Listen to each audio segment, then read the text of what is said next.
তো welcome back to my channel R D Shariful blog. তো আজকে মানে আমাদের ফাইনালি পিপলি ক্যাম্পের কাজ চালু হয়ে গেল। আর এখন মানে পিপলি ক্যাম্পে যাওয়ার জন্য সবাই মানে বাইর হলেন। এখন মানে হাইটে হাইটে যাইতেছি আর কি। পিপলি ক্যাম্পে যাওয়ার পরে কাজ হবে আর আপনারা সবাই সাথে থাকবেন। মানে আমাদের ওয়ারিংয়ের কাজগুলো আজকে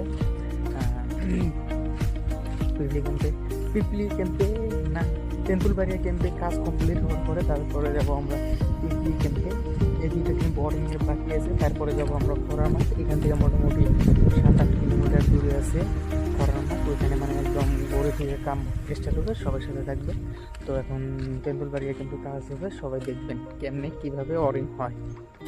তো ফাইনালি আমাদের ওয়ারিংয়ের কাজ চালু হয়ে গেল। তো এখন মানে তার উঠাবো উপরে, তার উঠে মানে আমাদের এগুলো প্লেটের সব ওয়ারিং হবে। এখন ওয়ারিংটা পুরোটা দেখালাম না, তো কালকে হবে ওইটার ব্লগ।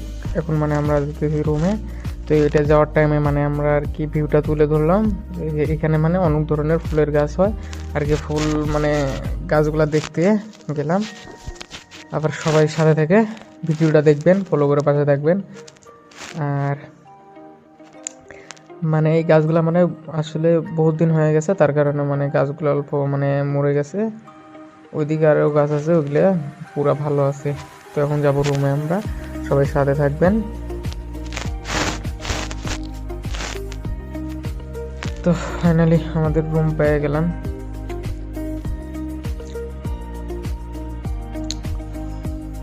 রুমে চলে আসলাম। তো বাই, নেক্সট ব্লগে সবার সাথে দেখা হবে।